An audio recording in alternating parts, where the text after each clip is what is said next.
नमस्ते,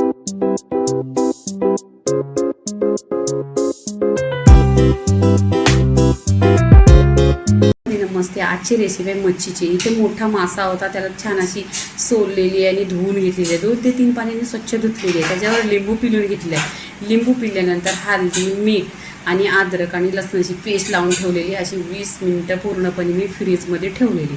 आता 20 मिनिटं पूर्णपणे झालेली आहे। आता आपण मच्छी इथे बनवायची।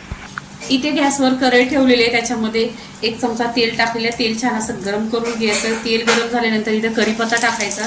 कढीपत्ता टाकल्यानंतर इथे मी कांदा घेतलेला आहे चिरून, कांदा टाकायचा त्याच्यामध्ये। कांदा छान असा गोल्डन कलर करून घ्यायचा।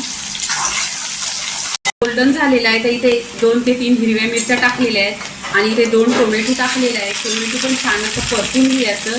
टोमॅटोवर आहे ना मीठ टाकायचं। मीठ टाकल्यानंतर सॉफ्ट होते। इथे कांदा टोमॅटो छान असा आहे ना लाल कलर झालेला आहे, गोल्डन कलरवर। इथे आहे ना अद्रक लसूण पेस्ट टाकायची। मच्छीमध्ये तुम्ही अद्रक लसणाची पेस्ट जास्त टाकायची। 2 ते 3 चमचे टाकलेले छान अशी तेलावर परतून घ्यायची। पूर्णपणे लसूणचा आणि अद्रकचा कच्चा पण निघाला पाहिजे असं आहे ना तेलावर परतून घ्यायचं। इथे पहा तेलावर परतून घेतलेलं आहे। आता इथे मी आहे ना कोणताही वाटण टाकणार नाही। मिरची पावडरचा थोडा खोबऱ्याचा कांद्याचा। इथे मी आहे ना ग्रेव्ही बनवून घेतलेली आहे। हा ग्रेव्हीचा व्हिडिओ माझ्या चॅनलवर आहे, तर तुम्ही पहा। या ग्रेव्हीमध्ये सगळे मसाले आहेत। ग्रेव्ही टाकल्यानंतर आहे ना तेलावर छान असं परतून घ्यायचं। तेलावर परतून घ्यायचं। 1-2 मिनिटं आहे ना तेलावर परतायचं। 10 ते 15 मिनिटं आहे ना ग्रेव्ही छान अशी तेलावर परतून घेतलेली आहे। इथे मी गरम पाणी करून घेतले आहे। नेहमीच गरम पाणी करून घ्यायचा। कोणतीही भाजी असली तरी खूप लवकर भाजी होते।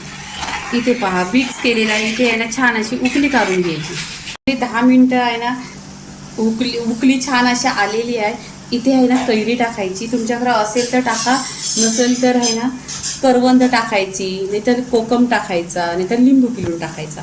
आणि इथं जी मच्छी आहे ती मच्छी टाकून घ्यायची। मच्छी टाकताना गॅस स्लो करायचा पूर्णपणे। आता मच्छी टाकल्यानंतर पण आहे ना छान अशी 10 मिनिटं आहे ना स्लो गॅसवर शिजवून घ्यायची। तुम्हाला याच्यावर ढाकण ठेवायचं असतं तर ढाकण ठेवायचं, नाही ठेवला तरी पण चालेल। इथे पहा पूर्णपणे अशी मच्छी मी टाकलेली आहे याच्यामध्ये। आता याला छान अशी उकळी काढायची। 10 ते 15 मिनिटं झालेली आहे। छान अशी मच्छीला कर आलेला आहे। इथे आहे ना कोथिंबीर टाकायची, भरपूर अशी कोथिंबीर टाकायची। इथे कोथिंबीर टाकून घेतलेली आहे। तुम्हाला मी दाखवते मच्छी शिजली की नाही। इथे पहा छान अशी शिजलेली आहे। चांगली 20 ते 30 मिनिटं शिजवून घेतलेली आहे।